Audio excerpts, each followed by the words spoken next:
Spring is here, and today I'm going to share with you my top picks when it comes to niche perfumes. So let's get into it. The first one is a fruit bomb, and that is Dolce Melodia by Sospiro.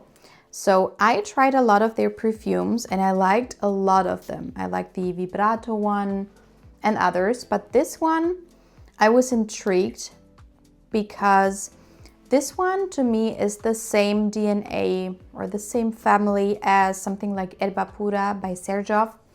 But that one, or the, what is the other perfume called? The one from Tiziana Terenzi. That one and others, they have a specific musk in there that smells super dusty on my skin. And it's just a little bit too, almost like stuffy and just too much for me. And I couldn't really appreciate them on my skin.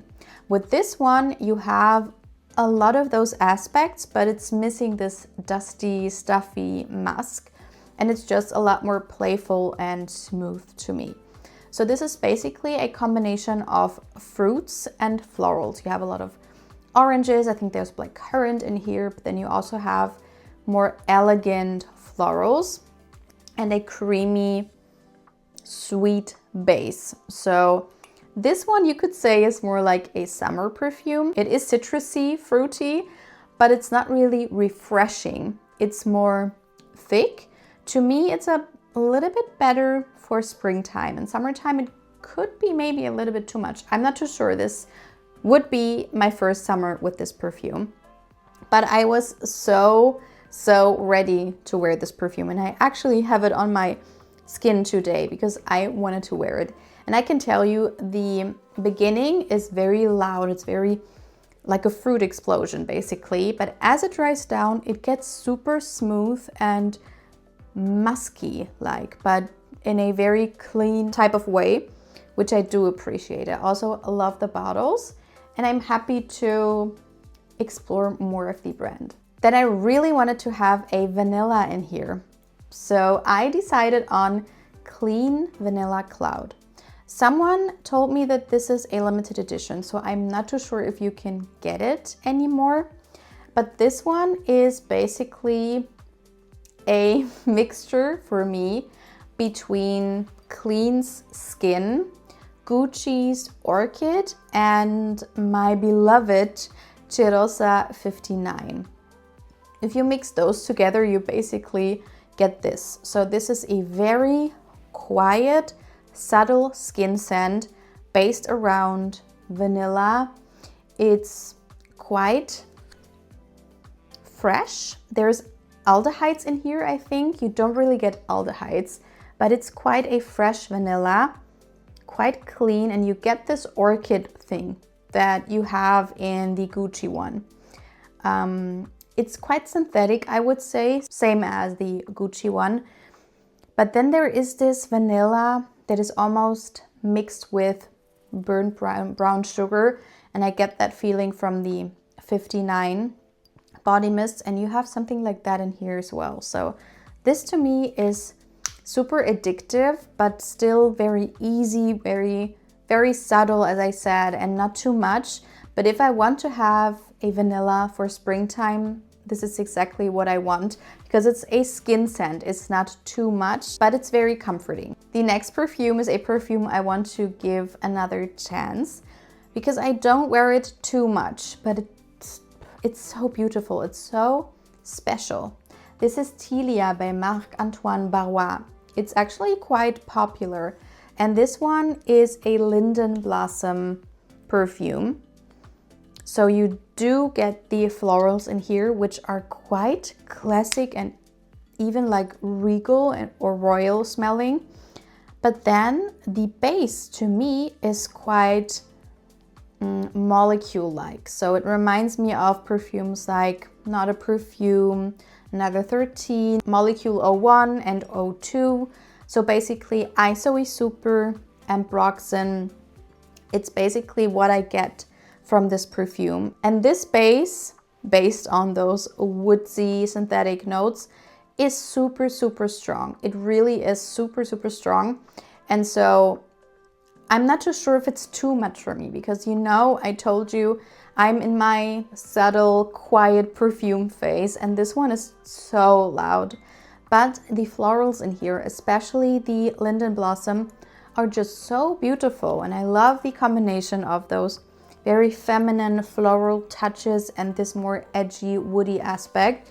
So I want to give it another chance and see if maybe it has to be the right weather or the right mood, or how much I spray, where I spray, so that I can appreciate it to the fullest. Another beast mode is Love Delight by Amouage.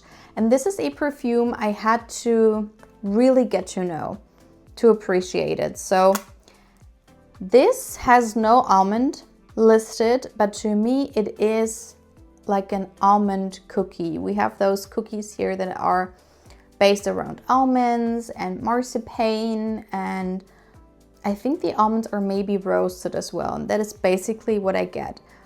But you also have this marzipan aspect because this is a very thick and dense perfume. It's not light and airy. And sometimes I wish there was like a low version of this one for those more light and airy days.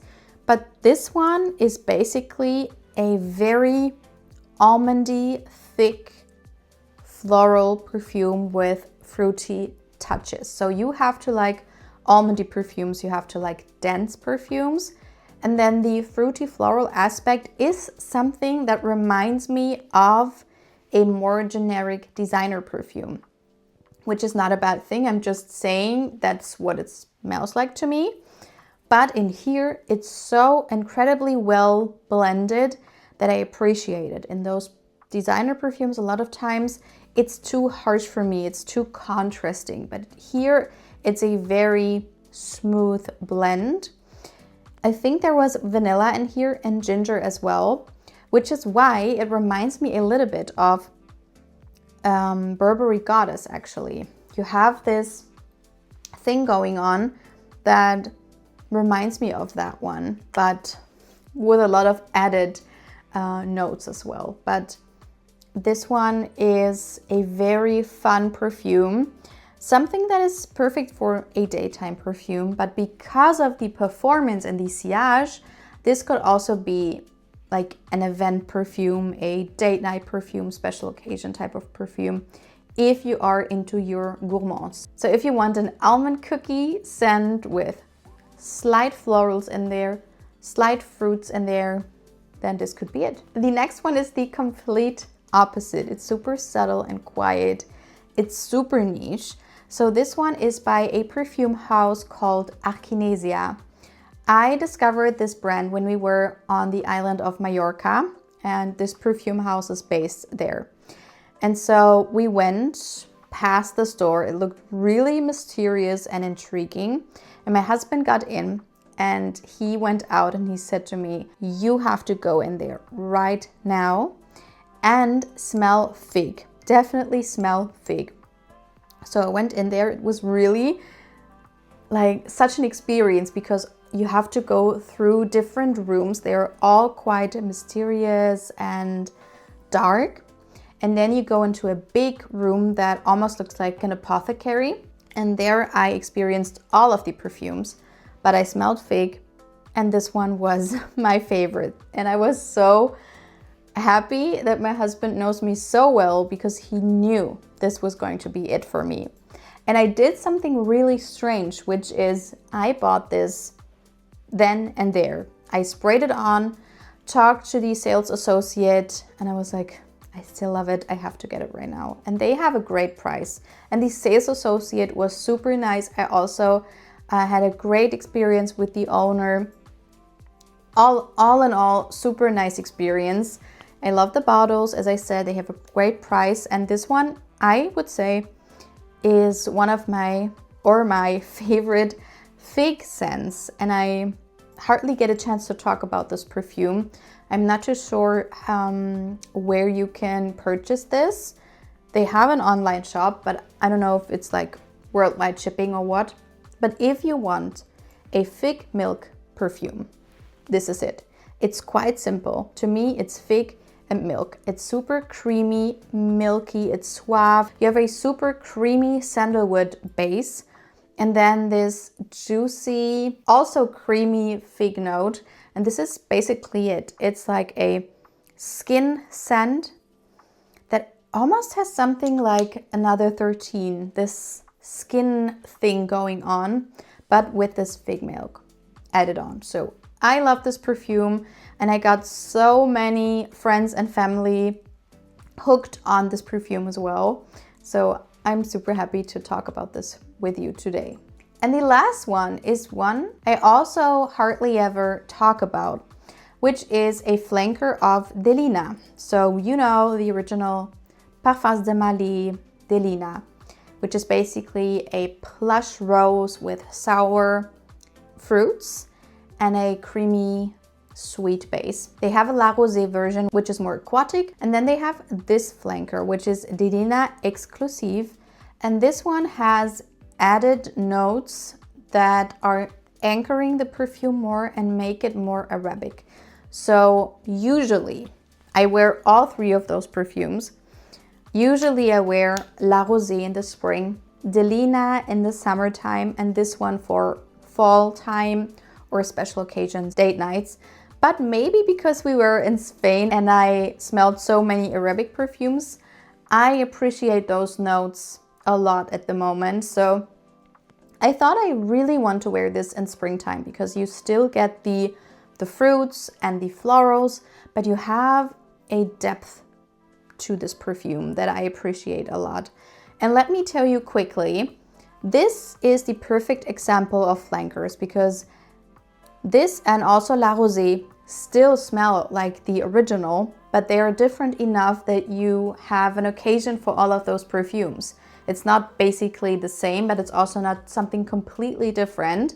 So I appreciate that so much. And this is just absolutely beautiful. It smells, actually I have had this for a while, quite Arabic to me right now.